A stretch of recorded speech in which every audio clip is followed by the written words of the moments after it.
Welcome to Business News and Other Shit. Woo.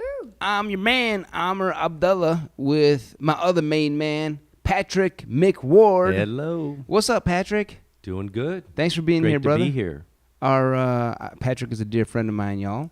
I met Patrick at MKP, Yeah. the Mankind Project, where we invest in ourselves. We invest in ourselves. Thank you for and making it plural. authenticity. Absolutely, brother. Authenticity is what we're seeking. Patrick, everyone, is an executive coach. This man is coaching executives, if my first term wasn't clear enough. Yep. And he's I'm not also... going to tell you how many years, though. Oh, really? Oh, yeah. It's I been hope too it- much. I hope at some Too point... much. I'm not even I going hope to we say. crack you open and you're willing to share. No, I will. I'm an open book here. And Open book. Patrick is also a professional speaker. All right. So we're going to have some fun learning from Patrick. But really, the story about Patrick is this man was able to convert his life into one where he is getting paid for work in a way where he can't believe they're paying him. Yeah, it's pretty amazing. Beautiful. Just having fun. We're going to talk about yeah. that. I had somebody years ago, they said I went from salesman to soul man. Oh, I like that. That's Salesman to soul That's man. good. Yeah, I really, even this week, I literally stood in front of this audience. I go, I'm pinching myself, guys, right now that I get paid Wow. to do this. Wow, that's Soul so man. awesome. And it hasn't been all perfect, getting on Right. planes and things like that. But, it's still, there's some work aspect to You're it. the adult soul man is the adult version of Soldier Boy. Okay, fine. It sucked. I tried. It was good. Let's talk to Yahya. What's up, Yahya, millennial gangster? What's up? How's it going? How you doing, man? How's your swag fund going? It's not going too good. No, it's not going too good. No. We're 5 consecutive weeks the stock market has been down. Yeah. This is the most in, probably 2 years. I think it was 2017 when I read something like that. So, yeah, swag funds are down, baby. But we know why. Trade. DJT, trade. Yeah, Donald J. Trump. He keeps yeah. mucking up our trade relationships. So, yeah, like I said last week, put your seatbelts on. Shit's about to get bumpy. What about Mexico, huh? Oh, That just came out man. yesterday. We're going to have the Mexican ambassador come on today and talk about this with everyone. Excellent. perfect. Yeah, Excellent. Excelente. There you go. That female laugh is Meghan Powell. Hello, I'm What's up, back. Megan? I'm back. You are back. Yay. B-A-C-K. Yay. I don't know why I just spelled that. Well, it's for people that don't know how to spell back. That's fine. That's me. Yeah. Me too. Patrick, you're a smart cookie. And most importantly, Megan, how are you doing? I'm doing good. Good. It is. Did you recently do your hair, Megan? I did. Looks very nice. One of my friends back in Michigan stopped over and dyed Hooked my you hair. up? Got my hair nice and blonde for the summertime. Oh, man. Yeah. That's right. Yay. You know, I remember you having, like, pink hair or something I recently. did for a little bit. Yeah, Okay. I had pink hair for a little bit. Pink hair. What do you have don't to say care. about pink hair don't care? Yeah. I like it. I always wanted to dye my hair a crazy color, but then it's always like, well, I have a job and I can't do this. And I was like, don't Done. care. Pink hair, don't care. Love and it. it was washed out in a couple weeks, so it's kind of like a temporary tattoo, you know? I was like, got Oh. it. Just joking. I was king of the temporary tattoos as a kid. Oh, That really? came with the bubble gum. Did Mm. you guys get those or no? Yes. Oh, yeah. Where it peels off, yeah. Yeah. Now they have like the real serious temporary tattoos where they stay on for like 3 weeks. Ooh, really? And you can custom design them or whatever, so you can, Really? yeah. Which I always thought would be great. Like, I'd love to have like a that, sleeve. You kind of test it out for a few Yeah. weeks. Test drive a tattoo. Absolutely. Yeah. I Dude. really like the fruit roll-ups with the tattoos that you could put on your tongue. Right. There's What? that They one. have tongue tattoos? I don't know if they still do them anymore, but they definitely did when I was a kid. Right. Damn. Yeah. I did not know about that. I know. So, do who has a tattoo here? Anyone have a tattoo? 2. You got 2 of them, Patrick? Yep. What are they? One on my ankle and closer. one on my ankle and one on my chest right now. Oh, really? Yeah. Can you tell us what they are? Yeah, it's a lizard. Okay. In The chest desert. Yeah, Oh, cool. both actually. one? Oh. Yeah. Lizard in the desert. Yeah, my son, I have an 18, 20-year-old. He's like, Dad, you're getting tattoos. You're like 55 years old here. And I go, what if you change your mind? And my daughter piped in. She goes, Dad's had that Native American symbol in his mind for years. He's not going to change his mind. Nice.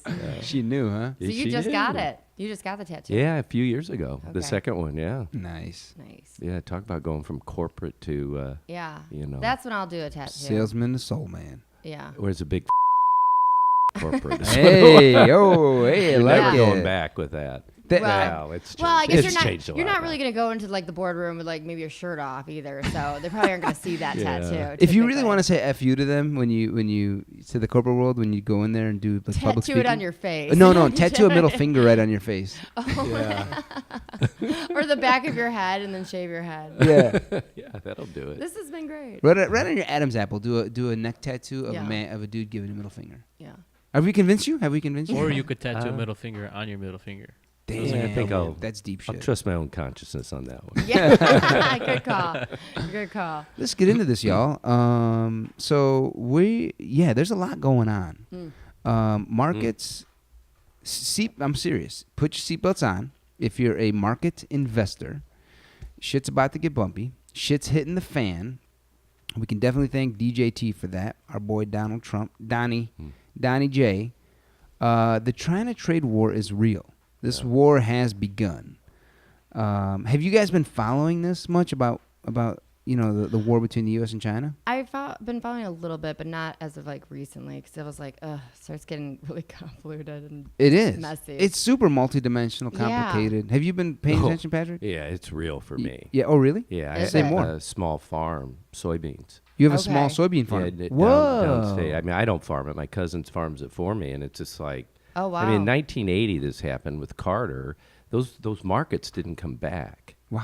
Really? Like it's like a This is- customer. We're getting China's like a direct. customer. We're getting Right. Yeah. direct market feedback. So wait, 1980s. This happened with who? Do you remember? Jimmy Was it Carter Japan? did the embargo.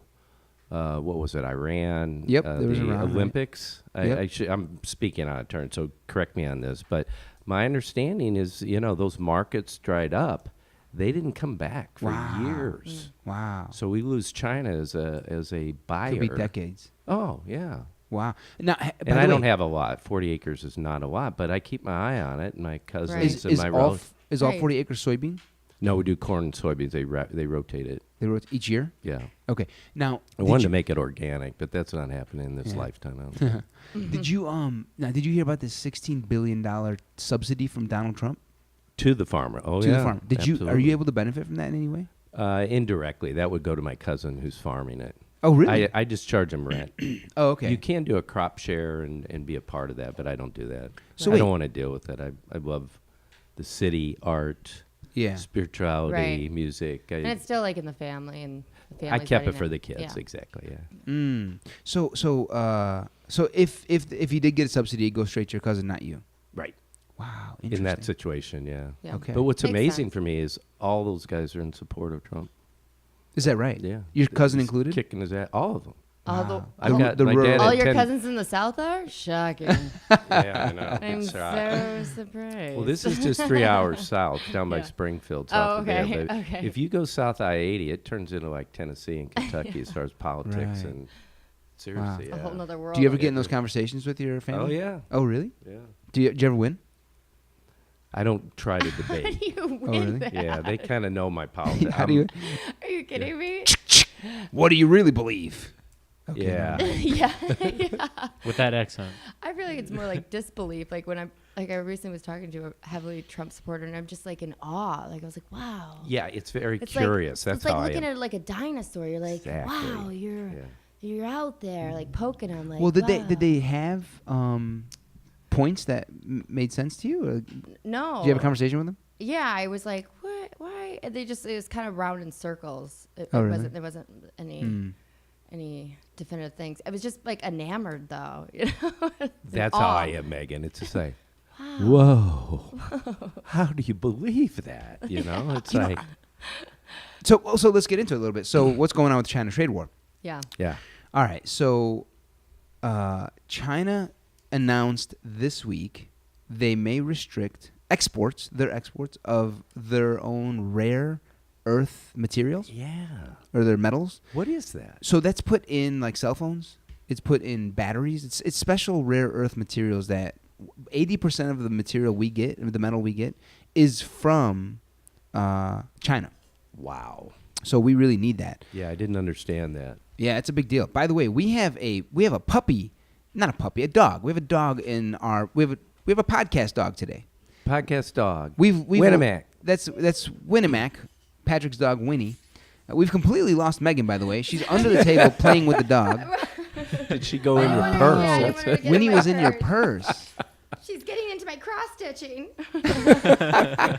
Winnie, I just got those 4 squares cross stitched. Said like a true like. Tore up a little paper. Cross stitcher. She's fine. Yeah. So 80% of our rare earth metals that we use for batteries, we use them for cell phones, we use them for like fighter jets. Like Oh. in all sorts of major technology, we need this rare earth metal. And China's like, yo, we might restrict that shit. Yeah. So it's like, boom, they just punch right back. What And was the phrase, Amr? Didn't they say like, "You will live to regret"? There was a phrase. What was that phrase? It was almost like, don't say we didn't warn you or That something, was- something like yeah. that. And Yeah, they and never say that. Only the last time they said that, Wait, All right, China said that? yeah, China said that to the U.S. yeah. as part Don't of this. say we didn't warn you. Yeah. Oh, Like, no. oh. Now, the last time they said that, ready for this? Everyone Yeah. remain calm. The last time they said that was the day before they invaded Vietnam. What? No, but for real, like they Yeah, don't no, use that- that language lightly. Apparently, Yeah. it's like a specific Chinese term. Like it's a Yeah. special idiom. Right, right. You know? Wow. So yeah. So You don't throw that one around lightly No. in their culture. no. So Yeah. if China invades us tomorrow, you'll know why. They warned us. They warned us. shit just Yeah, got real- exactly. real quiet. Exactly. That's really interesting. Yeah. Don't yeah. say we the- didn't Well, warn you. DJT, well, he'll be out in front line. He'll be protecting. first us, guy, Won't right? he be first guy? He'll be on the horse carrying the flag. Everyone follow me. Yeah. Oh man, the second thing China did this week, right? So this war is legit. The markets felt it. The markets are down this week. They've begun a blacklist of American companies and individuals. Wow. Oh, So yeah. I they're did actually hear about blacklisting American companies and individuals and organizations. So first on the list, Donald J. Trump, I'm sure. Oh, yeah. You know, or maybe not. I don't know how this list works, but yeah. So this is a real war we're entering into, and it's hurting markets in a big way. Didn't we have once? Wasn't there a Chinese executive that Yeah. we were having captured or something Yep. in Canada, Yeah. the Huawei CFO, Yeah. So we're because we're we kinda- blacklisted Huawei, Right. so we started it. you know. Right. And now to distract the shit out of everyone, right? This is classic Donald Trump stuff. So I always have this theory. I do have this theory that, like, you know, white nationalists are especially sensitive to whites becoming a minority. Yes. There's a chance in the near Well, it's couple of course decades. it would make sense. Like it's gonna happen. It's gonna happen, right? But there's a weird Inevitable, thing. yeah. There's a weird thing happening in the world of, like, you know, what is whiteness? What is minorities? Because, like, if Yeah. a lot of people, you know, you can if you on the census you can check more than one ethnic background. So you can check, for example, if you have a white parent and an Asian parent, Yeah. you can check white and Asian. Wow. You know, so it's like the whole. Yeah, it's not as so- simple as, like, whites are going to be a minority, but a lot of white nationalists or supremacists are taking it that way, and they're going bananas.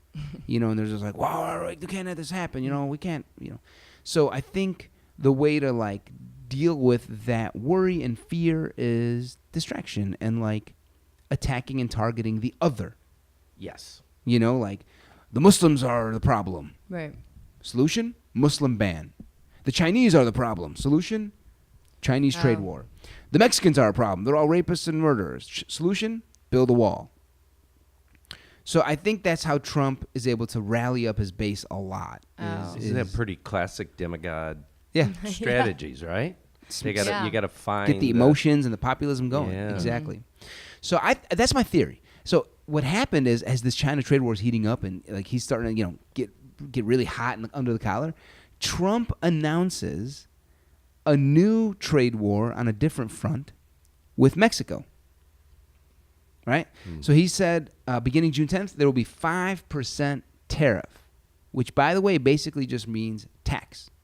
right? 5% tax On the American public. on the consumer. American consumer for any Mexican goods, any goods that are coming from Mexico, right? Right. Cars, agriculture, tomatoes, avocados, Ugh. tequila. Not the avocados. Mm-hmm. Can you imagine? Have you ever had an avocado from Florida? No. From Wisconsin? Do they grow Avocado from Wisconsin. Yeah, it's called avocado cheese. above the cheddar curtain up there? Yeah. The Cheddar cheddar avocado. curtain. Yeah, that's good. So anyway, to guys to talk to us today. Oh no. Yeah, to Well, talk he- to us today is the Mexican ambassador to the coming United in? States. He's It's coming in gonna be- today. Oh my God. Just hold on one second. I He's had gonna no He's gonna be idea. here in 1 second. We're so lucky. I'm so excited. 'Cause this is amazing. I wonder if he'll sign my passport. I should have brought it. Just like Yeah. something as an autograph. Yeah, we need to get the autograph here. Oh, Winnie wants it. Oh. Winnie's jumping up. She wants the autograph here. Winnie's from Cuba. Oh, here we go. Vatos locos forever. God, Hey, yes. it's me, Pancho. Oh, thanks for Hello. coming. Hey, who's got a passport? I'm here to sign up, man. Perfect. You can take mine. My friends, how are you, Patrick? Fantastic now that you're here. Gracias. I'm good, Holmes. How you doing? Hey, yo, you're one of me, Megan. Yes, I'm so honored to meet you. Me too. I love the gringos. You know what I'm saying? Perfect. Yeah. Hey, listen. I've been talking to Donald Trump. I keep telling him, pinche Donald, what are you doing, eh? What are you doing? This is stupid, crazy, vatos. I cannot believe he's putting a 5% tax on all of the goods that are made in Mexico. He's crazy. Can you believe this shit? No. Loco. Vatos loco. He's loco forever. This guy, but you know, he say he a stable genius. Have you heard him say this about himself? Yeah. Oh, yeah. Yeah. How do you feel about it? Well, you know What what's do you- funny? He wants to stop the migrants coming from my country to come into the United States. The way he wants to stop it is to tax the American consumer. Huh. What the hell is he thinking? It's like shooting yourself in the foot. Exactly. I say, Donald, you are stupid. 5% tax. And then he's saying the tax is going to go up to 25% as time goes on. Just to encourage people not to buy that product. By Exactly. He's thinking, but the truth is 5% tax on avocados and tequila. Everyone's going to keep paying the 5%. He's Right. just going to make billions of dollars for himself and his tax cut, you know? Yeah. That's what's really happening is he's able to skip Congress and make taxes for his government. Oh, yeah, that makes sense. But the American people pay for this. Of course, Mexico don't pay. Why don't they see that? Oh, because he's a stable genius. Good point. He knows it. I always thought if you had to call yourself a stable genius, you really weren't. Right. That was a good sign. You- Right. Good point, Patrick. Look, he's trying to stop illegal migrants. This is crazy. He's never going to succeed. You know, what's funny is it's going to have zero impact on this problem. What's going to happen is Americans pay a lot more tax. And you know what? A lot of Mexicans will probably, over time, lose their jobs in Mexico. Because, you know, if the tax keeps going up and the Right. Americans stop buying Mexican things, Right. then Mexicans will have less jobs. And guess what? Guess what they're going to do? You know what they're going to do, Megan? They're going to come on They're over. gonna come on up to America. What he thinks he's doing, stopping the migrants, he's actually increasing it. Vato, you loco, DJ Penchodano. It was funny, you know, America with all their wars and problems with the Latin America and Central America, you know, they cause a lot of these problems. Like, you know, with the Honduras and the Guatemala, you know, it's America that goes in there. Nicaragua. America goes in there and they cause these problems. And, of course, all these people are looking for asylum in the United States. So, you know, America's the richest country. Of course, asylum seekers should go up there. Not to mention, you know, a lot of these companies that own, a lot of these owners of companies, they are Republicans. They are hiring these labor workers. They need them badly. You would think if Trump really wanted to stop this problem, he would tell all of the owners of these companies, To hey, stop. hey, you cannot hire migrant laborers anymore. Right. But of course, he would never do that because they need them. Right. This man is stupid. Yeah. Pinche Muy Donald. estúpido. I never thought about the taxing the American people that it ends up getting back in his pocket. Yeah, this guy, pinche. Come on, think it through, Donald. So anyway, he's going to be damaging the U.S. businesses. He's damaging the United States consumer. Migrant workers are needed for these Republican business owners. I think this is all proof. It's just him trying to tax the middle class, which is what the Republicans love to do, is keep taxing the middle class. Is there any way, from your perspective as an ambassador, you can step in, or? You know, I will take him out for some tequila. Yeah. Maybe we have a few more drinks. Yeah. I give him a little drunk. I shake his hair a little bit, you know. Okay. Careful touching that. Oh, really? I think it might be radioactive. Oh. Could be dangerous. I will Could put be on dangerous. I'll put on a hospital glove, Smart. latex. Yes. That's one Maybe thing. a whole suit. Oh, like a what, hazmat suit? Yes, I yeah, have I one of would those at home. recommend that. Okay, That's I will do that. Yeah. This vato, he's crazy. Crazy. Maybe I'll take him into some of the Mexican gangs. We can, rough him up a little bit. Mm. Yeah. Yeah. Dang. I don't think Donald would do too well with that. In the gang? Yeah, I think he would just fold like a cheap chair. You I'm know, looking he for talks someone- big, but Oh, yeah? Yeah, I'm yeah. looking for someone who's willing to smash a bottle on their head, yeah. You think he's that type? No. I don't I think you so. might try to get somebody else to do it. I think he's gonna be like a little bitch, actually. It's Oh. just to come down to him, you know. Yeah. Yeah. That's why I call him Pinche Donald. Okay, my friends. You know, I think. Yes. Sorry, before you go, or do Okay. anything else, I got to go back to my ambassador office, I just want to say I think Donald Trump is a disgrace to all vatos. Maybe He- he shouldn't be called a vato. Maybe He should be you're called right. anaranjado. A what? Anaranjado. What is this? That's orange. Ah. Yeah, because vato's like the white term, right? Anaranjado loco. Yeah. He's a crazy orange. I don't know. It's just a thought. But It's a good thought. I like good it. thought. I like it. thanks. He's a better It's a- way. It's a big. He doesn't bit hard to deserve say. vato. Your Spanish is on point.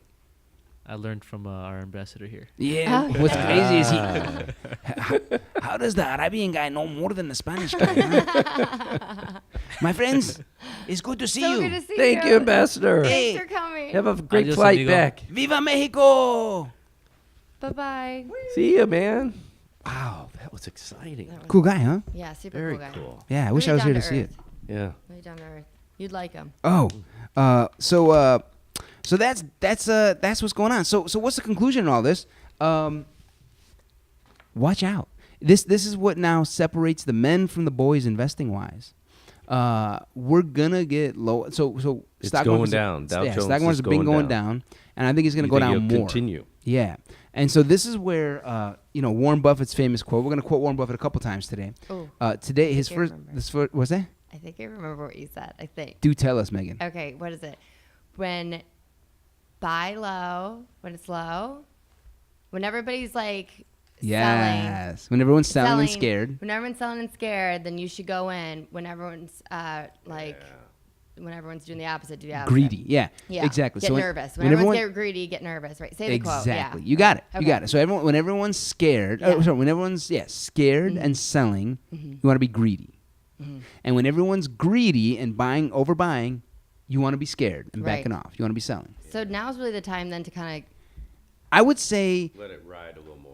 Yeah. Let it ride a little more, maybe, huh? exactly. You want to let it ride a little bit more. But if if the bottom line is, I always talk about investing 20% of Right. your money or your income Right. each week or each month in the market. I'd keep doing that 20%. You're getting in at better levels right now because the market's going down.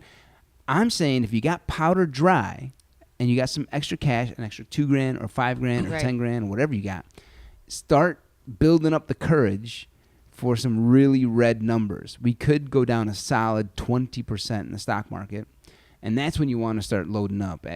Down 10%, you want to put a little bit in, and down 20%, you want to put a lot more in. Down 30%, you want to really start loading the boat with some. And you're thinking that, Amr. You're This is a thinking real could- war. Yeah. Yeah, and I don't think Trump appreciates. This isn't a how- short-term thing, this trade No. war. It's going. It, We're in it. it feels like we're in it. Yeah. Yeah.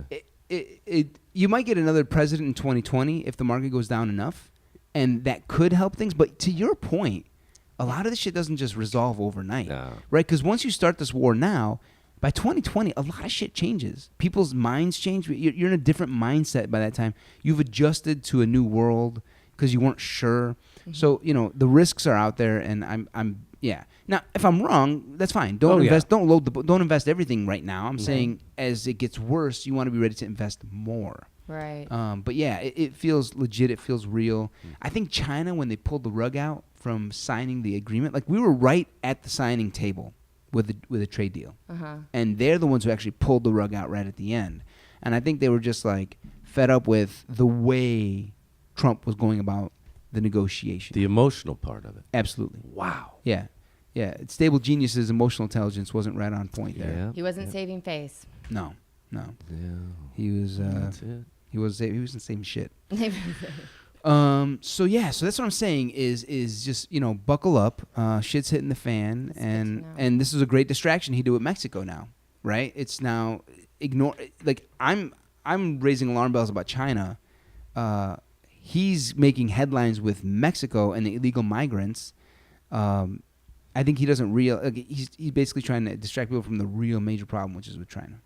But these are our two biggest trading partners, China and Mexico. Wow. So it's like I didn't know that about Mexico. They're right there with China. There's so many Japanese car manufacturers that have set up there, and we buy those cars. Whoa. I guess a huge chunk of our agriculture just comes from Mexico, obviously. Yeah.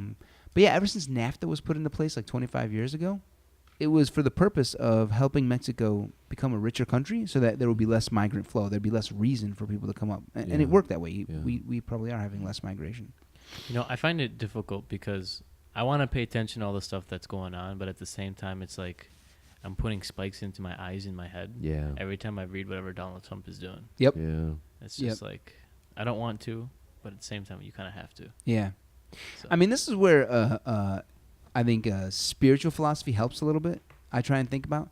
For example, I'll say to myself, all right, I do believe in God or higher power or and I do believe that God has control over everything, good and evil. Yep. I believe good and evil both exist, and I believe that God is, in a paradoxical way, right? In a way that doesn't quite make logical sense. God controls the good. God controls the evil. He's the ultimate creator of every act and event. And so, because of that, in many ways, the world is in good hands. I believe God is good. And so we've been having major problems for centuries, if not millennia. And here we are today, still going, still progressing, still moving forward, still trying to love each other and build relationships. So as I try and read the news, and I'm like, all right, this is a shitty situation. I want to put spikes in my eyes. And you know what? I'm going to put it all in God's hands. I trust you. I'm going to follow the news. I'm going to keep up with it. I'm going to be knowledgeable. And I got to turn it over to God. Like I'm going to trust that you got this. And all this evil is happening for a reason wiser men know, wiser men than me know. That's how I try. Otherwise, I'm the same way as you, man. It just brings me down. Cool. Do any of you think about? I like to try to stay informed, but there seems to be a distinction between being informed and then immersing myself in the media political machine, right? Right. And whenever I go there, it feels like a real dead energy. There doesn't feel like a lot of life. It's just a lot of people arguing. Conflict. It's all conflict constantly. But I do love talking about trade. I do love talking about markets. I do love talking about, taxes trickle down that doesn't work, or investing, because that seems real to me. But to watch people just argue, on the radio or on TV, and then listen to it in the car. Lately I've just stopped. And that's been hard. Because I have this feeling like I'm not going to be informed, which is really bullshit. You can still be informed. Yeah, you're still going to be informed on what you need to be informed on. It's choosing how you receive your news, I guess. Thank you. Yeah. To not just let that energy be open, like protect my own individual energy. That's what I'm trying to do with that. Yeah. Yeah. I think you just have to take it with a grain of salt. And then, the hard part is just like staying informed enough to know who you're voting in, Yeah, right. That's a really good point, Megan. I think that's the biggest thing. At least that's what I feel like the biggest thing is, at least from my perspective, at least with everything, just being an older millennial, is like you start to go like, oh, geez, I guess we don't do anything. This is what happens. Right. So like now it's like, okay, I want to be informed, but I also, and I think through this last time, there's a lot more news outlets that are more like bullet point based, you know, because that can be that can be so daunting when you're just like, how am I supposed to be informed of these candidates or what's going on? When I look at this, I'm like, can't understand it. I can't understand it's dense. It doesn't fit like, you know, how I process, right, you know, right, does it fit right. my, you know, all my gadgets and what I'm focusing Right. on. That's Does that why make like sense? things So, like the skim have been created. Have you heard of that? Yeah, it's nice. It's like, I haven't heard the skim. It's like, you know, it's kind of like if you want to read the New York Times and get a really long, dense Right. article, most people are trying to avoid that. The skim actually reads it and makes it really simple in a few bullet points Oh, nice. for people to read. That's There's a whole bunch of, like you said, news outlets that are doing that just now. give me the bullet points. Let me, you know, decide what I, you know, want to view, because at the end of the day, we do have to vote. You know, that's Right, the part where you right. do have to be informed in. That makes a difference. I think That makes a big difference. And more so now I'm realizing how, the older I get, the more I realize is that it starts on such a local base. It's not just voting in on the president, but it's also knowing, like, who are my aldermans? Like, Right. what are these crooks up to? You know? Like, so just, like, doing those things. Yeah. But it's taxing, right? Like, who has time for that? No, I mean, But you said it, though. Voting is something you can do. There's Right. where your power. right. Right. Right. Cliche, but it's It true. is. You got to be Yeah. informed just enough for that. Yeah, I think also when just enough for that. Right. You don't want to go too much. Right. I think that's why I also do this podcast. It's like, yo, people want to be up to date in some way on business news. Right. And so let's give it to them in a way that's a little, I don't know, more entertaining, educational, and Yeah. entertaining. You And know? life-giving. Right. Yes. You know, that's what I experience, you, Amr. Is it's Thank you, more brother. life-giving here as opposed to just arguing. You know what they Right. say in MKP, or Mankind Project, where I met you? If Right. you spot it, you got it. That means you're life giving, brother. Got it, man. Let's Yeah. speaking of life giving, let's talk about LaCroix. Oh, oh! First, you now told me my avocados are gonna go up in price. What are you gonna say to me next, Amr? I can't take it. Okay. Are you a big LaCroix fan? A little bit, yeah. Yeah. I drink LaCroix. Yeah, I like it. Millennials, they're I turning know. away from it. They are turning away from it. They're turning. So I know you're still a fan, but Yeah. there's a trend Yeah, I don't away like it. from LaCroix. You don't like it? Uh-oh. Yeah, wasn't there something? Because Chris was Yes. my roommate. Chris was telling me Market about it. 'Cause data he used there. to buy a ton of them, and I would drink them. Yeah. What is it? So their stock was around $130 in October. It's now sitting at $46. It's down 65%. Ouch. Yeah, LaCroix's taking it on the chin right now. Oh, LaCroix right now is like a case of LaCroix, and like all the cans when you open it up are like dented or busted, or they have like they're about to explode. You know, Yeah. LaCroix is like a shaken can of LaCroix right now. That's what LaCroix is. Man, who But started that company? I just want to I want to picture like what they look like. Like who was it? Two white dudes? Like is it two like, you know, who is it? Is it two grandmas? French like, guys from yeah, Canada. Oui, Yeah. oui, oh. Yeah, is it two? We want to make drinks for Americans. Yeah, who is it? I wonder. I got no idea. I'm looking that up after. all I know Look is it they up. I gotta see the faces of these all I know is they founders. used to be rich and they're no longer rich. Right, and that's what I want to picture. I want to picture those Not faces as going. rich. "Whoa." Yeah, they're probably Yeah. less rich, right? Well, so the stock's down 65%. It began in October. A lawsuit was brought against LaCroix because they claim themselves to be all natural. Again, this is like Yeah. 7 months ago. And that's when the decline from their stock really began. And so what happened was some company like investigated all the ingredients in LaCroix and found like 3 ingredients that were like kind of sketchy. Yeah. And what they claimed was that these are one of these ingredients is the same stuff that's put in cockroach spray or like cockroach killer. Oh my sweet baby Jesus!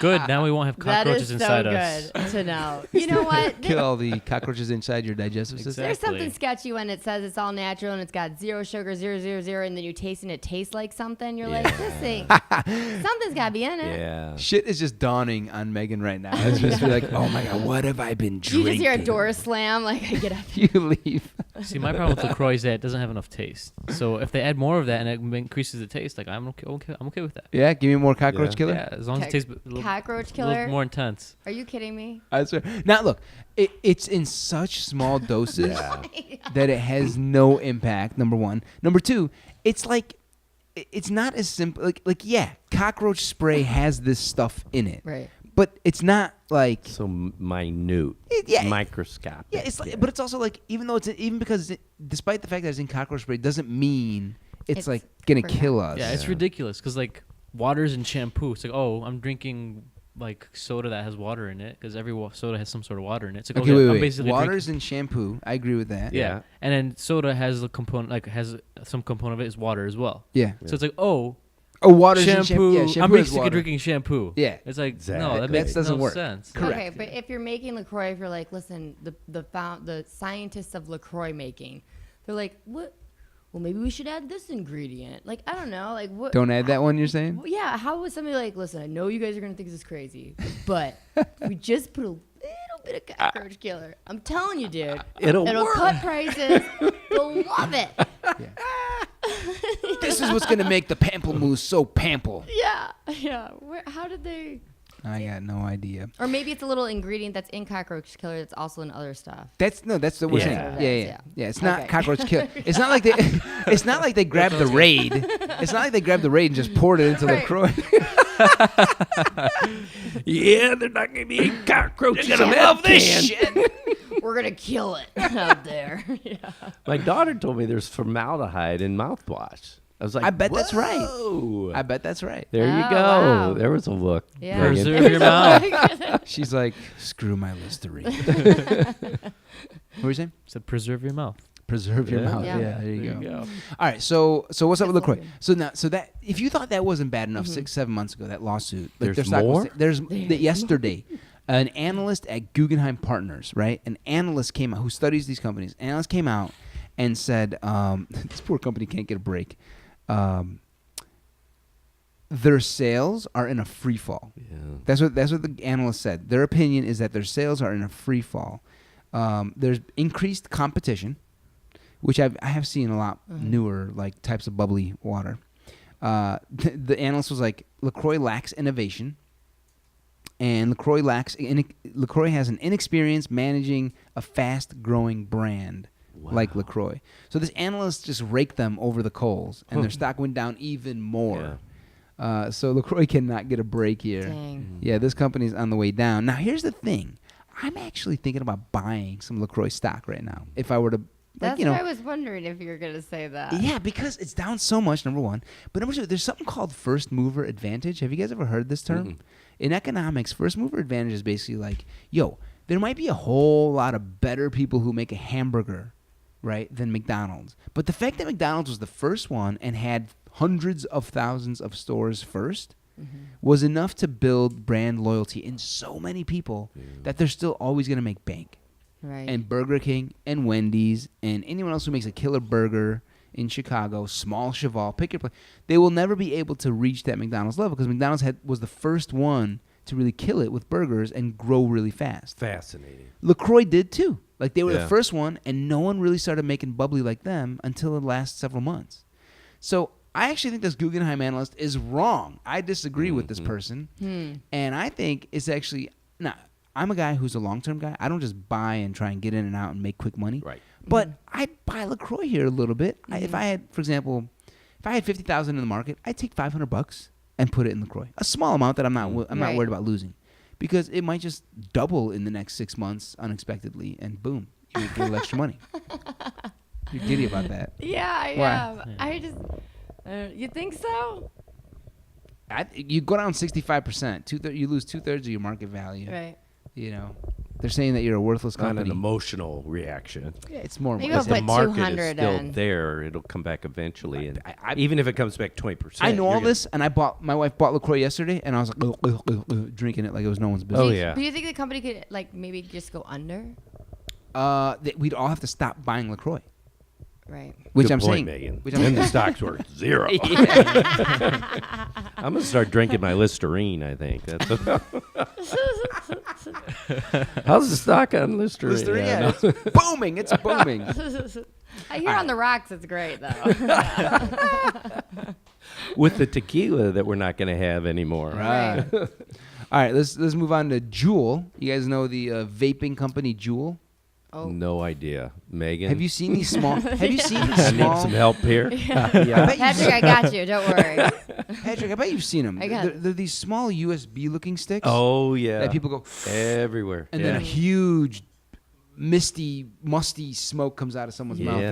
That Teens love them. I kid you not. I was driving. It's kind of. It's a huge thing with teenagers. Yeah. Yeah. They say like it helps people quit smoking. It's a nicotine without the tar. Yeah. So, but these guys, they got their asses handed to them 6 months ago by the FDA. Right, They were 'cause no they're longer, selling- they were selling them at Yeah. Walgreens and everywhere, and they were banned from all these places. Because the nicotine addiction? Yeah. Also, younger kids were just getting them and smoking them. 9-year-olds. Yeah. 1 out of 4 or Wow. something like that of kids in junior high or high school. Wow. Yeah, because they can smoke them wherever, and then the vapes, like, the mist is gone. It doesn't smell like anything. Yep. It smells good. In Smells good. fact. And yeah, Fruit. exactly. Yeah, In fact, it smells fruity. good, fruity. Mhm. Right. So, so what they decided to do is they're opening their own retail stores. There's Yeah. going to be Juul stores. Mm-hmm.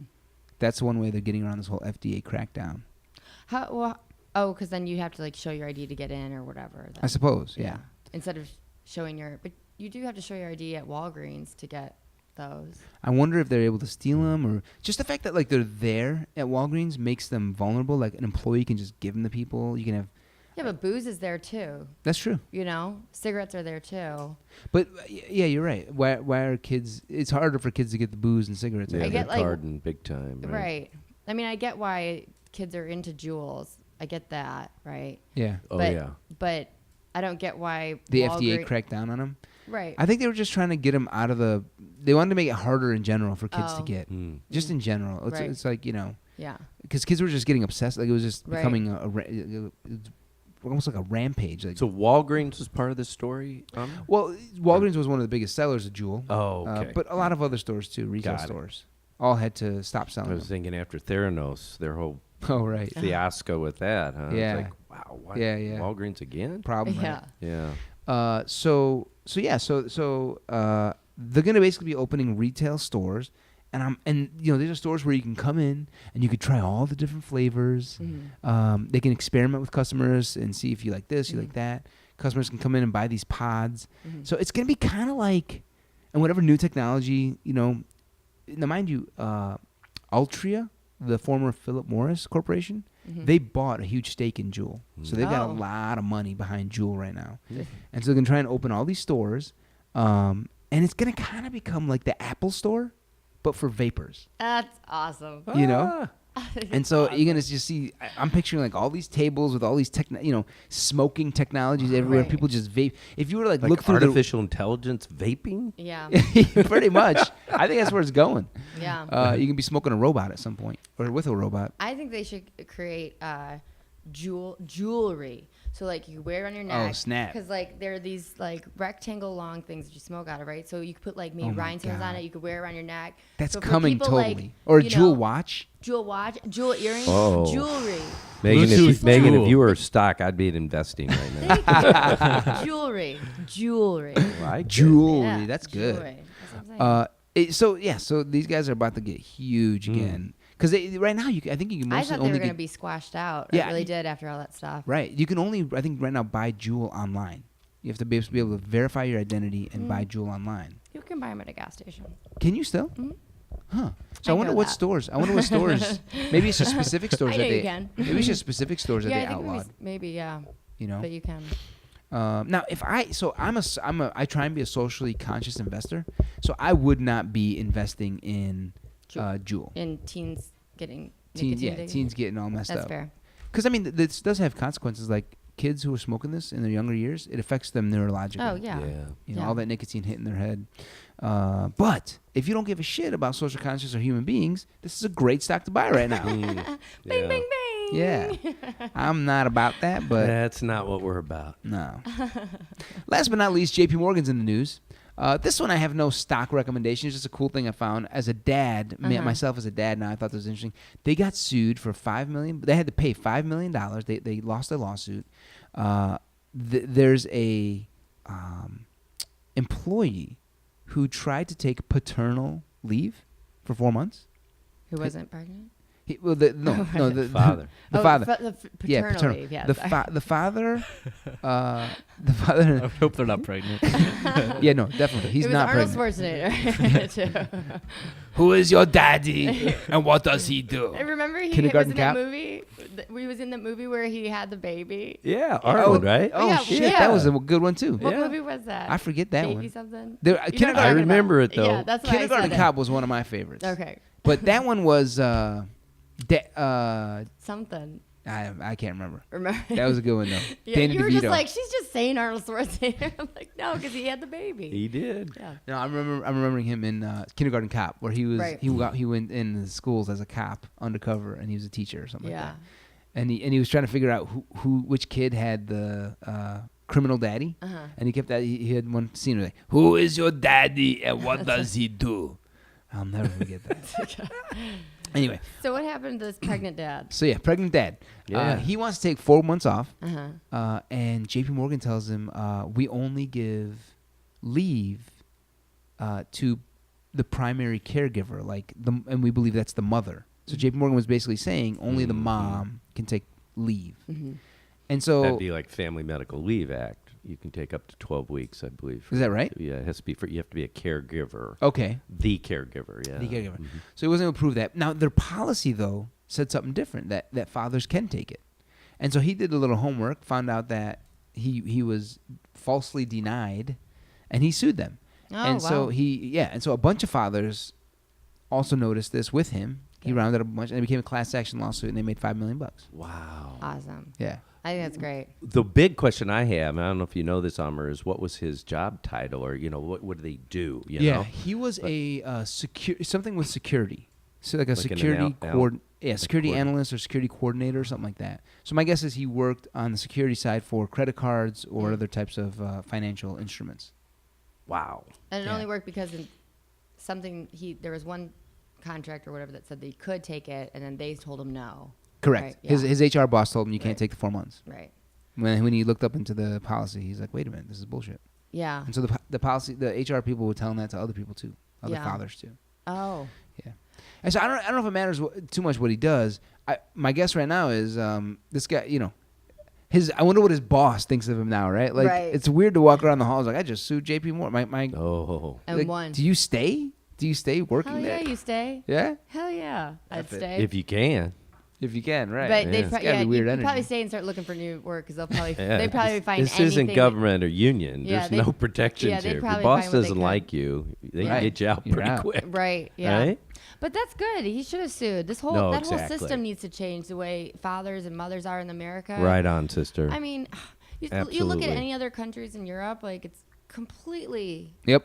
different. They get And- way Somebody more. has to have the courage to stand up. Right, Right. Megan? Totally. Yeah. Yeah, America, we work ourselves to the bone. to the bone, and then yeah, it's just No the whole vacation, no yeah. vacation. Yeah, in Europe it's mandatory. You have to give the employees paid vacation leave of up to I think 4 weeks. Oh wow, yeah. U.S. Yeah. that's not the case. Yeah. And I think the father and the mother get the same amount of like maternity leave off. Maternity Maternity leave and off. paternity. Is that right? Yeah, they get the In same Europe? amount off. Yeah, I can't Makes remember sense. what country, but I think you're right. I think it's up to like 3 Yeah. months. Yeah. it's they both get it amazing. together. 'Cause Canada they're too, I both in think. it together. So why would you? Yeah. You know? Well, you're helping the mother, right? The husband. I mean, it's. Yeah, you're Totally. raising Yeah. it together. Shoot, you Yeah. know. Yeah. You're right.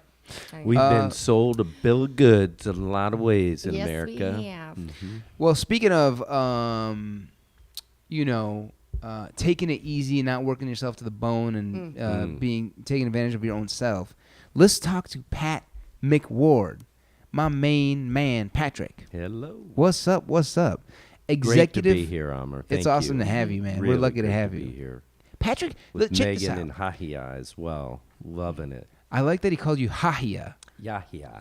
I heard. I was gonna say I heard it. Hahia. Say it again one more time. You had it the second Yeah. time. There you I go. know.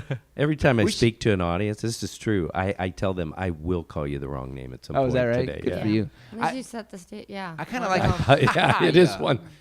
I like Haya better. I don't. You know, okay. You know? I like Hahia more. Haya. Yahia. Check this out. Patrick, executive coach, professional speaker, written 2 books, right? This dude has spoken to over 300 companies of the 1,000 Fortune 1,000 companies. Right. So this dude's talking to Abbott, You're killing McDonald's, That's Microsoft, Coca-Cola, McKinsey, PwC, Ernst & Young. He's hitting them all. it. Wow.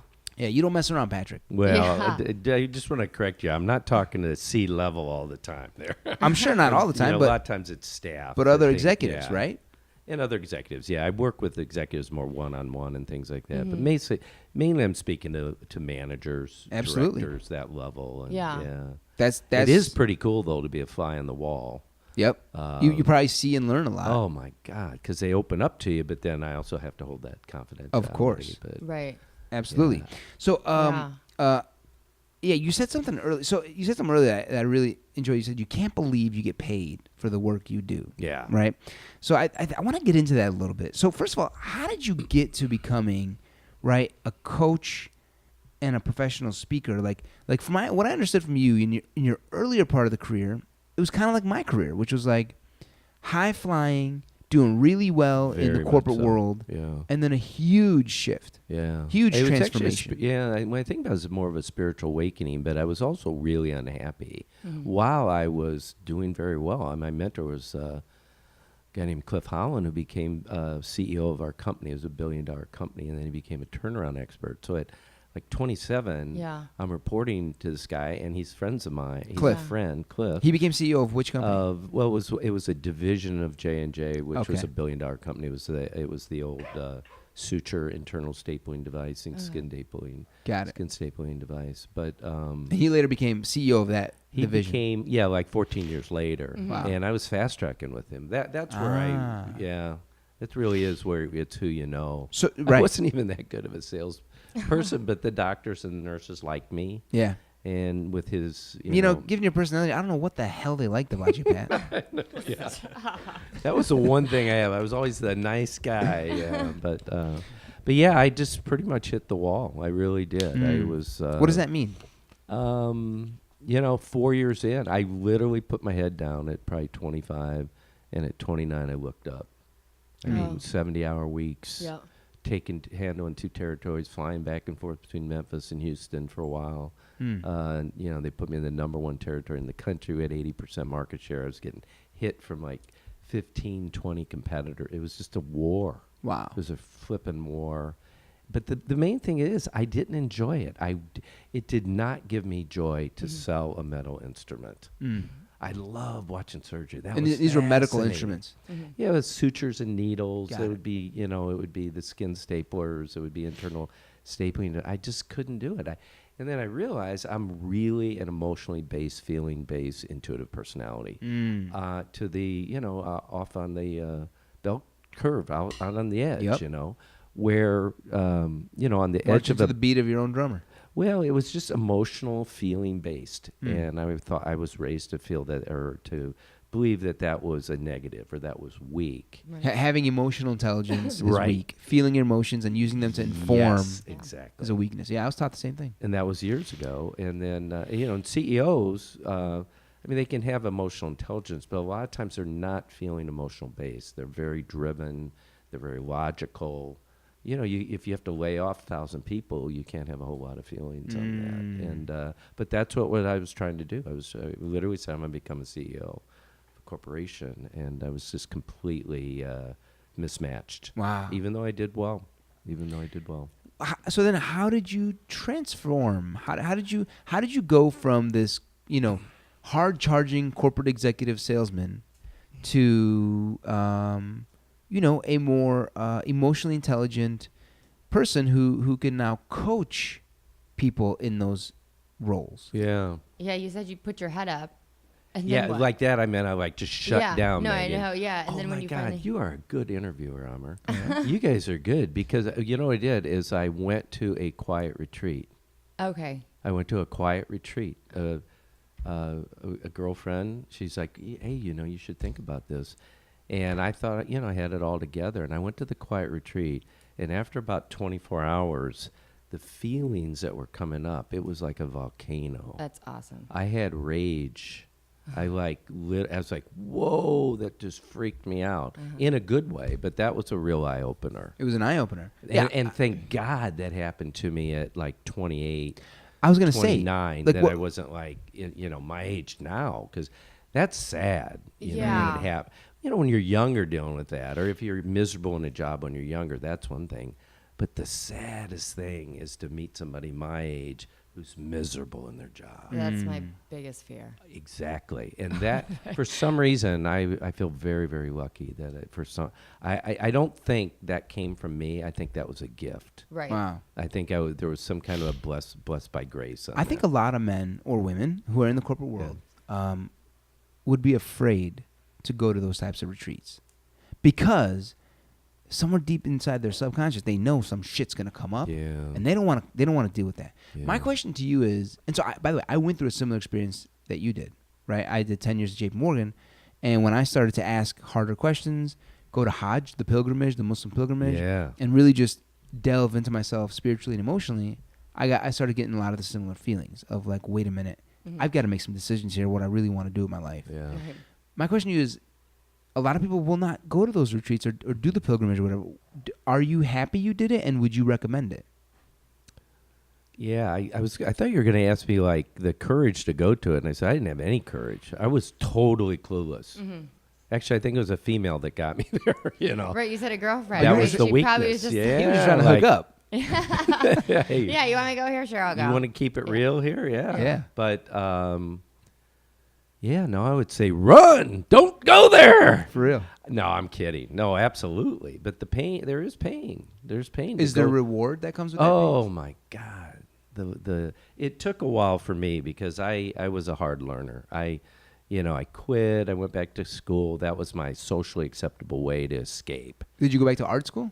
No, I was still clueless. That's when I did my MBA. Business school. Accounting Okay. and So finance. well, I did enough you had accounting to sit for the CPA. You don't want me doing your flipping taxes, believe me. So you. And so then yeah. but it was the only way I could escape Yeah, because you I was needed a still trying to transition. please my family. Right. You My needed a dad slow ran a company. He ran a Oh, company yeah. of 500 people. I was still trying to be my Preaching dad. my language. Right? I Yeah. wasn't being me, and it Mhm. was so ingrained. And Wow. I'd had so much success. It was like a rocket. I had gone so far. I didn't know how was I going to get back to my real self. And I thought I was really just. I was actually suicidal at one point, Wow. not like thinking about killing Right. myself, but just thinking, "There's no way out of this." Right. I do this, I lose my family. I don't do this, And actually, that was the big one: is going to the warrior a men's retreat.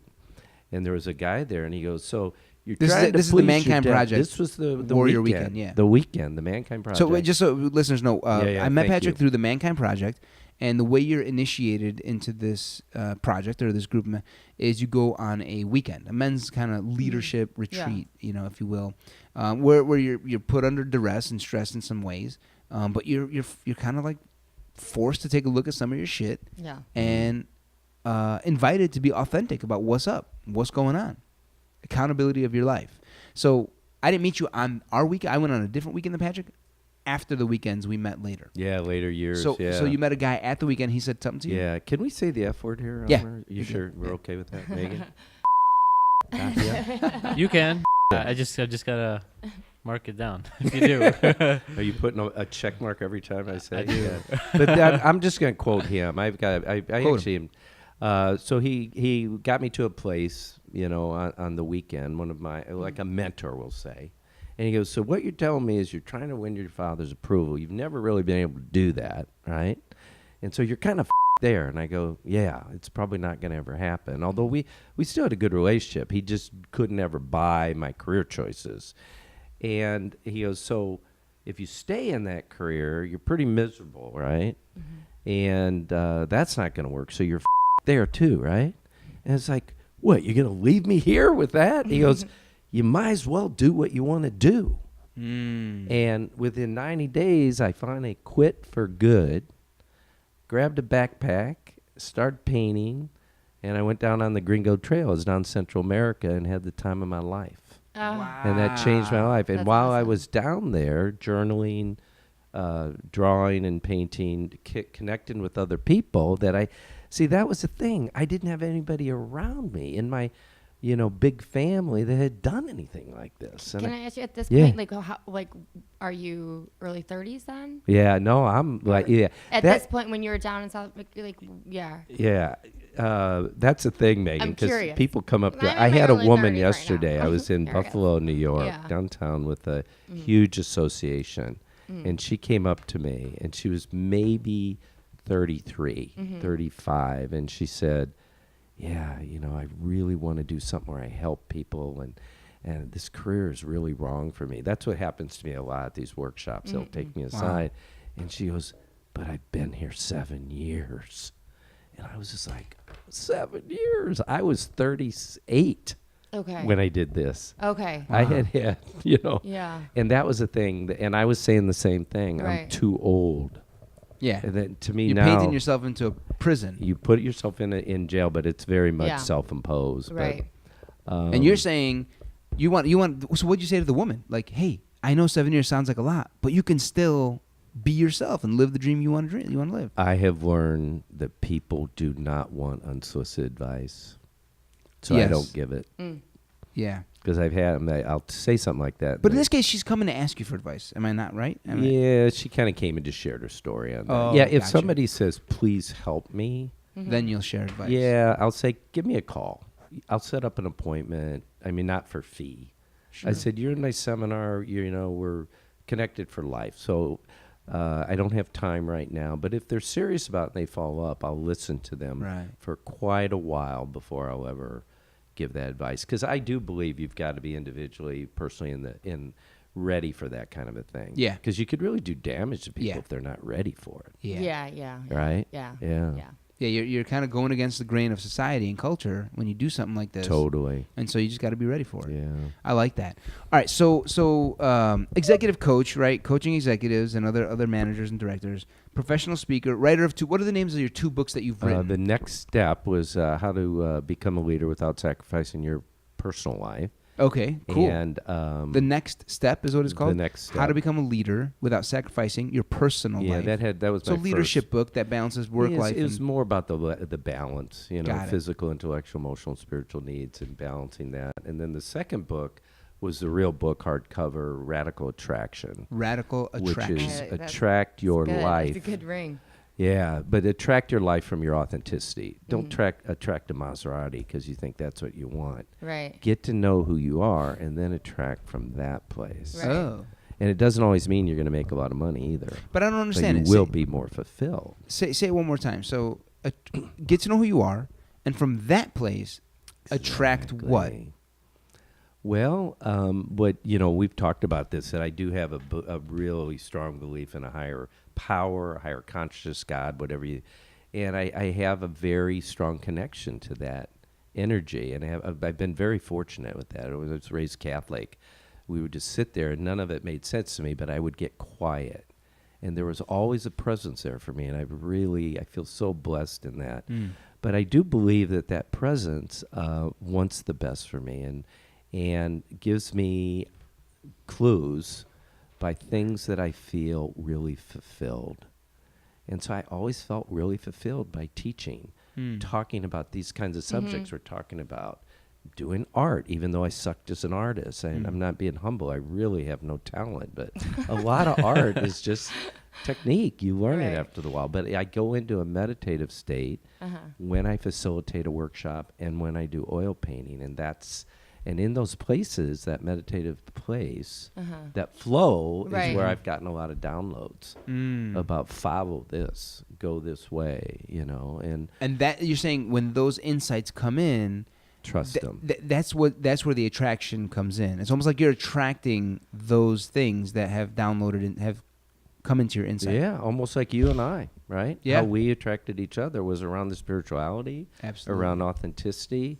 But I think it's very cool. We had a similar background in a really like killer corporate, eat, die or be killed. Or, Yeah, it you was know. rare, very rare for me to come across someone who was making whatever thousands of dollars on a fast track, and then turn their back on it. That's the big one because I've done like 1,700 days of speaking workshops over the last 25 years. I figured it up. If I counted a day, it's been like 4 years of my life I've been in front of an audience. Oh, really? 4 Right? years. That's Yeah, actually super awesome. You think 365 days a Yeah. year, right? So because I Yeah. do like 4-hour, sometimes 6-hour workshops, and people will come up to me, and you were asking that, do I give them advice? But the moment I say, I probably would have made a lot more money if I would have stayed in the surgical business, it's like a cloud comes over them. Most people won't do it because they don't want to take the pay cut. Right. Bottom line. Right. Yeah. Yeah. Go ahead. Yeah.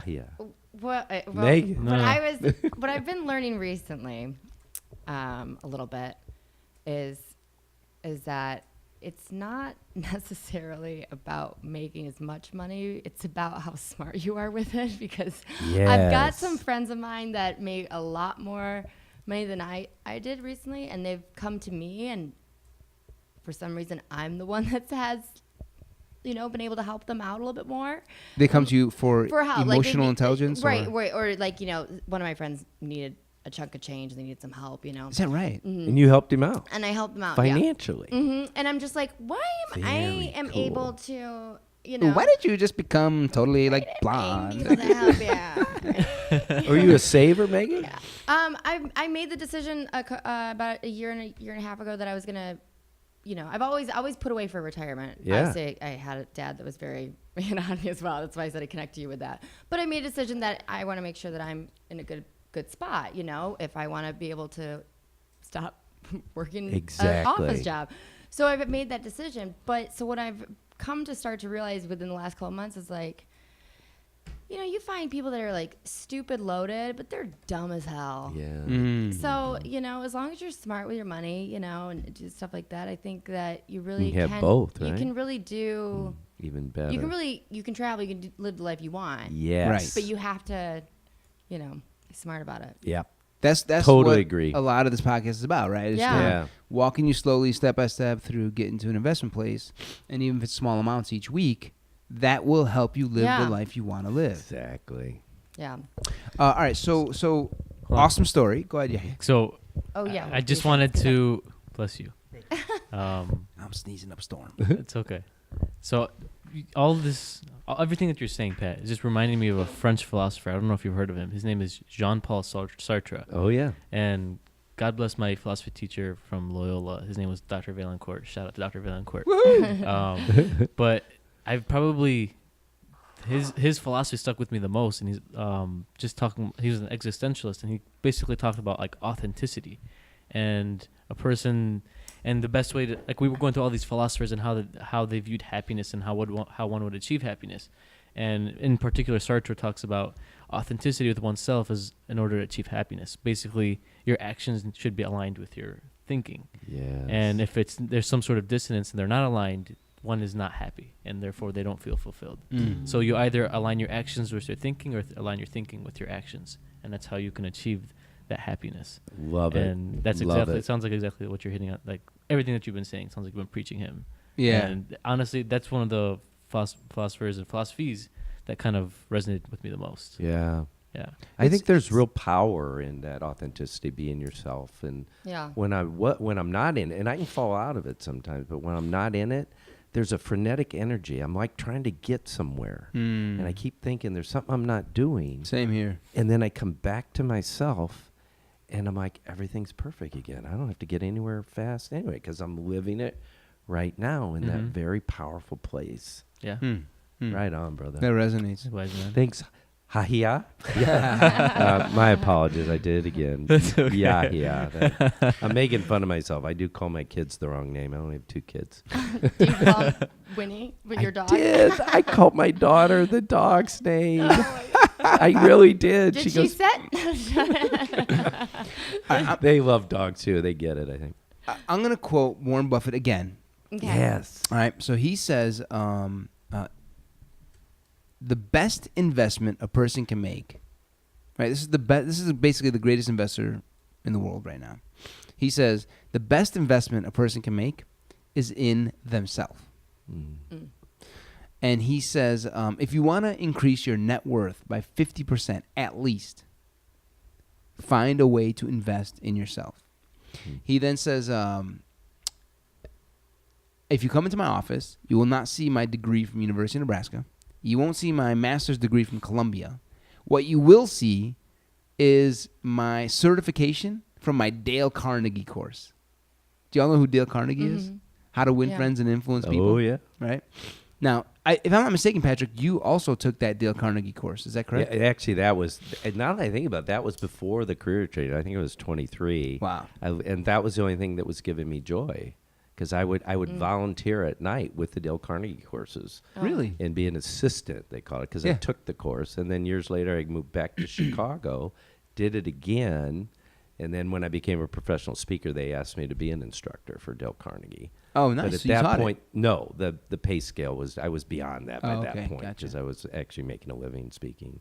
Which reminds me, I've also read something about your thing where so you're a professional speaker, but you also there's like an organization called the Illinois Speakers Association. Yeah, it was or the something? National Speakers Association for Illinois. Yeah, and there's then the global NSA, but there's state chapters of that. Yeah, You were the head of the state chapter for some time. I was just president for 1 year. Got it. Yeah, on the board for 3 or 4 years. Yeah, Cool. Fantastic. So you take organization. professional speaking very seriously. Oh, is what yeah. I'm getting from that, Oh, yeah. and people notice. Yep. So my question is, executive coaches that hire you seem to be investing in themselves when they hire you. And I think that gets lost on a lot of people. I think a lot of people get into their corporation or their job and they just think that, they're investing in themselves or like their boss will invest in their own skills. But that is not true at all. Not from my experience. And a person's got to, if you're going to invest. So it's crazy to think Warren Buffett is saying, before you invest in the stock market, if you really want to increase your net worth, invest in yourself. Like he took that Dale Carnegie course. He found that more valuable than Columbia or University of Nebraska. He said because it helped him with his written and verbal communication skills. So my question to you, do you experience, what do you think of that? Like, do you believe it's a great investment to invest in one's self in a way where they might get an executive coach or a life coach or a therapist or take a special communications course or some other way in investing in themselves? Yeah, I mean, I do. I think they've got to come from an authentic place, though. But then I guess if there's enough awareness there, they can hire an executive coach that would help them get to their truest nature. You can invest in yourself, but if you don't even know yourself, right, that can be kind of dangerous. I did a lot of that. Like I did MBA in accounting, and I'm like, it's laughable when I do personality styles now. Like when I did the Myers-Briggs, it was like careers for me were like teacher, therapist. It said you shouldn't work anywhere in business unless you're in HR. One of them said poet. I haven't seen a lot of poets lately. Job ads. Have you guys seen any poet? No. So I'll send them your way. Yeah, but I said, where's CEO boy? I'm trying to be CEO boy. So if I'm investing in that, that's not authentic. What's funny is totally agree though with whenever the I read investment. Harvard like Business Review. Whenever I read stuff about business these days, a lot of it is around emotional intelligence and improv and all this other stuff. So I guess that's what I was teaching. I'm doing right now. I'm doing a lot of emotional intelligence. Okay, so for leaders, it's really opening up. It's amazing. Is it really a true investment in those men or women who do hire you? Totally. How do they actually get a return, in your opinion, on that investment in themselves? Yeah, a lot of business is emotional. It's just like investing is emotional. But by the time you get into the job, you've got the degrees, you've got the certifications, you've got the skills, whether it's your technical skills, So it's just kind of a wash. So it'll only get you the job, but what will move you up and expand your career is your emotional intelligence, which is your emotional awareness of yourself, what's going on. Like I had no awareness when I went to that quiet retreat. See, but then after that retreat, I had a lot of awareness. Why am I triggered? Why am I judgmental on this person? That's a big part of emotional intelligence. And then being able to pick up on the emotions of others, then use your emotions. Like I've got a lot of anger. I'm a nice guy, but I got a lot of anger, but I've learned to channel that in a healthier way and use that energy. And this, so it's the awareness of self and others. It's the how to motivate others with this, motivate ourselves. Okay, so an executive works with you, and he suddenly starts to have more self-awareness. He suddenly starts to channel his, for example, anger better. Yep. He suddenly starts to motivate people better. He suddenly starts to pick up on other people's emotions more. And I think the big one is they start to really lead from their authentic self and not trying to be a second-rate version of someone else. That it's okay if you're real analytical, lead from that. If you're real emotionally based, lead from that. If you're an introvert, don't try to be this extrovert. Lead You're from forcing that. something that's unnatural. Right. And so I think the biggest gift and the benefit, and it really gives people an edge, is they're leading from their authentic self. I say be yourself, but be your best self, obviously. How does that give them an edge? So let's say a dude is super analytical or super touchy-feely or super whatever, introvert, and then he or she, you coach them on being their authentic self. And so then they start to embrace that more. But how does that give them a real edge? Like, what does it really? Absolutely. I mean, there's a lot of research. There's so much data. You mentioned Harvard Business. Working Knowledge is a Harvard Business, Gallup Management. They do all sorts of studies on this. They can test people on emotional intelligence. And it's just, it's not even a debate anymore, that emotional intelligence gets you hired, or your skills will get you hired, but emotional intelligence will get you promoted. And a lot of it is just kind of like marketing, or the markets. It's emotional. People don't even know it. I just like Meghan, I just like you, Amr, So and radical rapport. attraction starts to happen. Exactly. So you're building rapport with people. Okay. But what's so cool is you're building it from your real self. And people can't So but you're help. all integrated into one, as opposed to trying to be Okay. all different things to other people. And people can't but help want to There's be an around attraction you. there. They Exactly, see you as a yeah. winner maybe, and they're like, yo, let's get this guy. I just feel comfortable around this person. They're just, Yeah. they call it, somebody who's a jerk, they're jerky. They're jerking all over they're moving like, right. Who is this person? Right. But when you meet somebody who's really authentic with a high level Feel of emotional safe, intelligence, trust. they're grounded, and that's the key. They're safe. Winnie is sleeping below us right now. She's out because she feels the energy, I think, in this room, and she feels very safe. Wow. That's a really good point. I trust you. And I think trust is the foundation of all leadership. This is powerful. Yeah, and so those leaders that you speak with or manage, they then can better communicate and run their teams. Bingo, right? Meghan, because it's all about that. It's not about your individual success. It's about getting success through others. Right, because if you're a manager or whatever, you've got to be able to run this team better, right? So is it pretty challenging for you if somebody's not like a manager or an executive, they don't know themselves, like, right? Like, you've got to first know yourself, right? Yeah. Before you can then, so you've got to, like, that's got to be pretty challenging. No, that's it. Because sometimes, That's right, it. if you want to be this big exec and you want to work in the corporate field and you have that push, right? Like, I know that push, right, of like, hey, I've got to do X, Y, and Z, X, Y, and Z. Well, if I listen to my honest, true self, that doesn't fit into X, Y, and Z, right? Right. So that's got to be pretty challenging to. That's the big one. And that's why, the yeah. challenge. But the thing for me is I can't believe after doing this for 25 Mm-hmm. years that we're talking about love, consciousness. We're talking about, taking a look at yourself. 25 years ago, you couldn't say any of this in corporate. Right. Now, with Now the you can. millennial generation, oh my God, they're eating this up. Right. But right, yeah. with the avocado toast and a Jules. You got it. That's it, Let's man. go. That's it. I was reading Howard Stern's new book, and he was interviewing Bill Murray. Yep. And he said that. He goes, when you have to look at yourself, it's ugly. And that's what scares people off. Right. We have this image of ourselves, but you do have to look at yourself. But people are so looking for an edge, Meghan, right? Yeah. I mean, everything global, the competition, the speed of the workplace. It's like people are like, I don't care. There's no security here. I have to invest in myself, and I am seeing a lot more motivation. Wow. From younger, like that older millennial Gen Xers. They're all in on this. So at least a lot of the ones they're attracted to me. I think it's just because we've been you've been fed this thing that it's, hey, you do X, Y, and Z, X, Y, and Z, X, Y, and Z. I mean, this is that's what our parents, right? Quintessential of what happened in when I graduated. Graduated in 09. I did X, Y, and Z, X, Y, and Z, X, Y, and Z. Boom. It took me a good 5 years to really get a good job.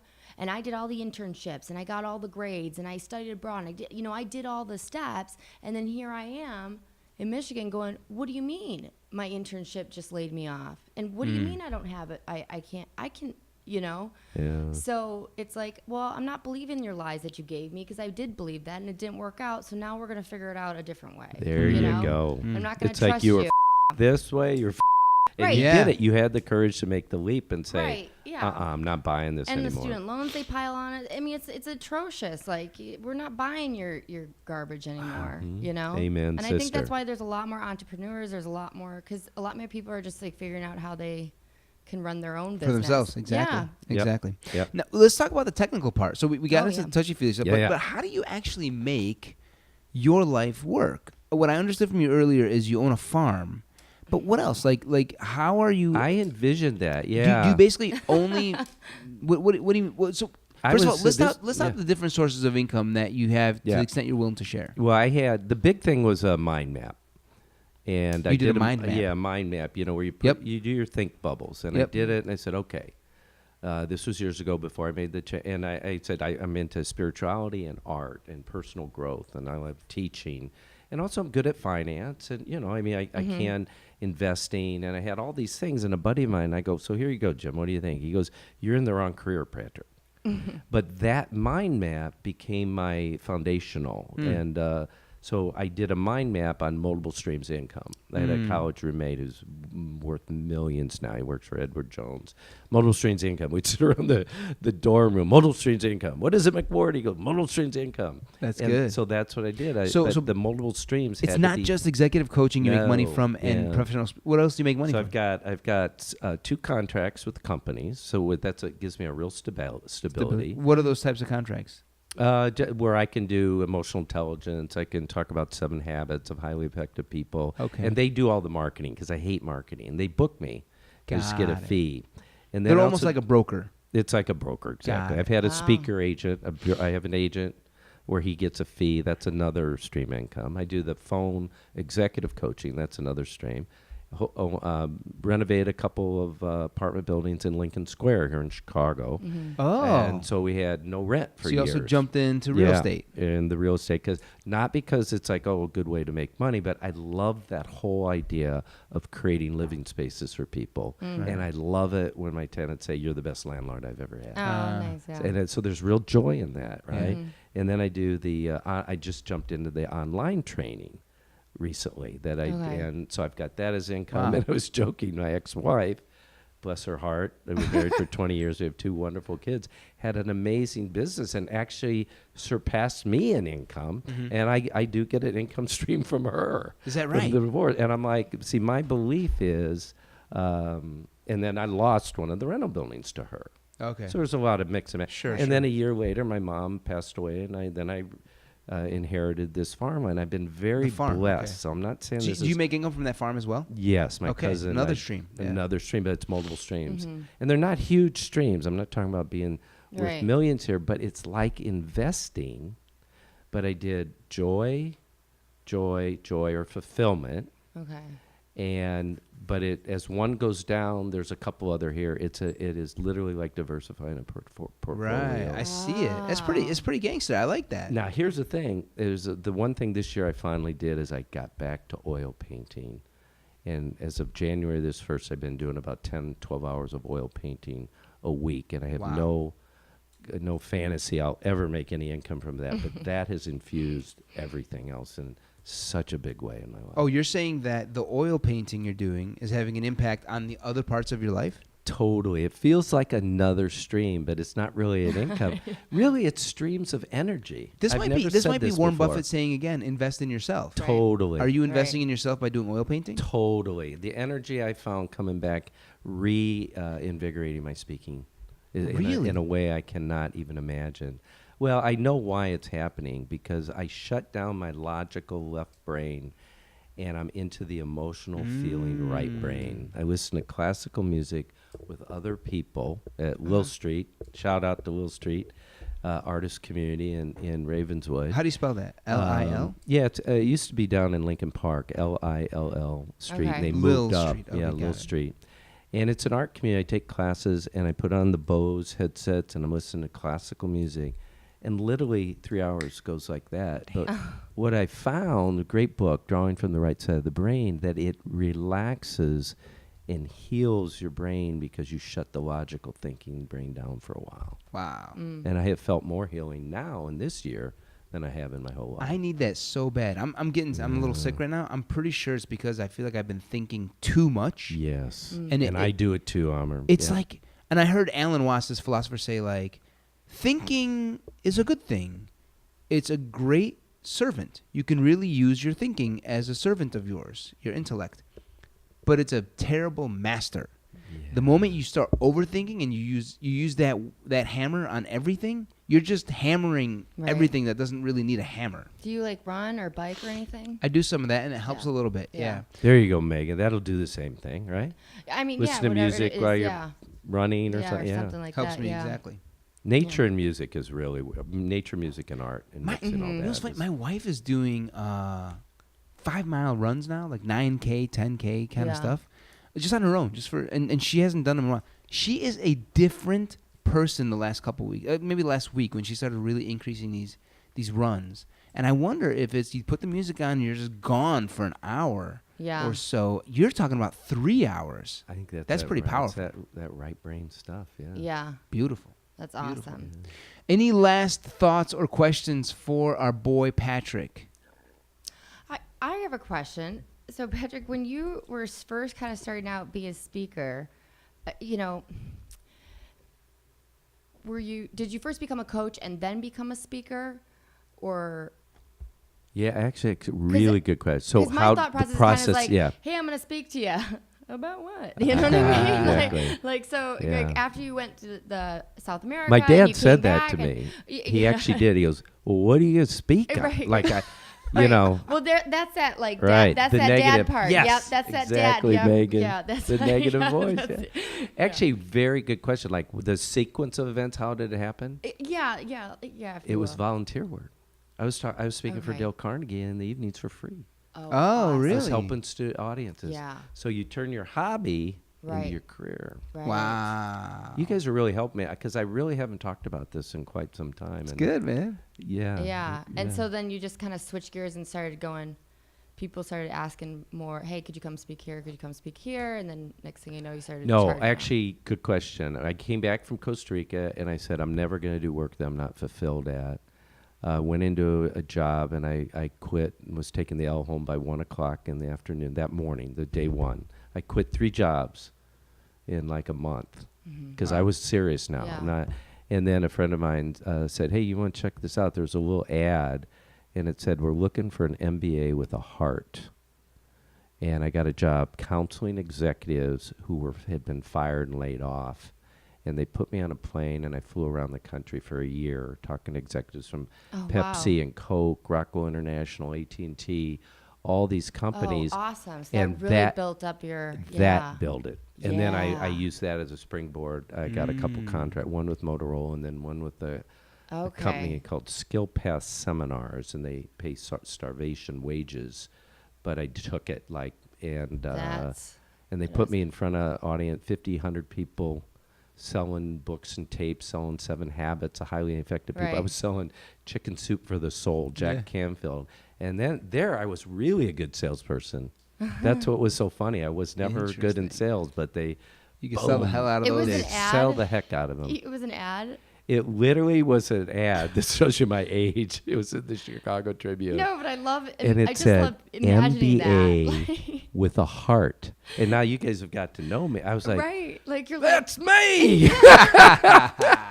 Oh my gosh, ding, I ding, love ding, that. ding, ding. Yeah, that's what I want to That's know. God Yeah. stuff. That's, I really do believe that 100%. was God stuff because I didn't even know who they were. I went in, I interviewed, I got the job. I worked there for 2 weeks. I went out to the airport, and our CEO was on the airport news because he had invented the outplacement industry. Oh, wow. And I had no idea, and I was working there and didn't know that. Wow. Crazy. That's God stuff. Yeah. That's being super blessed by grace. I think, a lot of people will say they believe in God. Many people say believe in God and they believe in a higher power. But when it comes to like business and work, oh no, that's hocus pocus. It has nothing to do. God has nothing to do.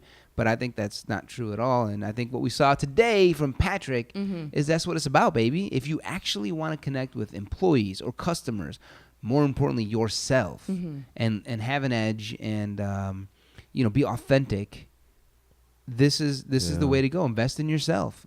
Gain emotional intelligence. Find yourself possibly an executive coach, and reach out to Patrick. Where can people reach out to you? It is Patrick? hard to do it on your own. You're right, Amr. Yeah, just if you go www.patmcward.com. PatMcWard.com. Yeah, man. PATMCWARD, and my website. I'm very open. Phone number right there. Give me a call. Yeah, I mean, look, I've used therapists. I have a spiritual coaches, spiritual guides, if you will. How about bringing it all together, right? Therapist, spiritual, and the business knowledge. Right. That's what we're talking about, baby. That's where you and I connect. That's what this podcast is, too. Dang. Meghan Powell. Right on, Megan. And I've got the Megan. crystal ball. Yes, actually, DeLorean, my indie team, has a run at the Playground Theater at 8 o'clock on Tuesdays in June. And Where's Playground? it's off of Belmont and Halstead. Right. Yeah, so we have a run there in June, and we also are doing a run at I.O. on Wednesdays at 10 p.m. Nice. I.O. Wednesdays, 10 p.m. this next week. This next month, yeah. Oh, the next one? Oh, June. Yeah. Tuesdays in June, and Wednesdays. Tuesdays at the Playground. Wednesdays at I.O. Wednesdays at I.O. Yeah. Very good. Thank you, brother, for being here. You're welcome. We Yay. wanted your we benefited from your feedback. I appreciate you, brother. How do you pronounce to be it? here. John Sartre. Jean-Paul Sartre. Yes, John Paul Sartre. Yeah. Mark him down. It's philosopher. What's Yeah. that? He's a philosopher. He's an amazing philosopher. Yeah, I'll have Love to him. say. Be in integrity, your thinking and your actions. Yes. Thanks for listening, y'all. Peace.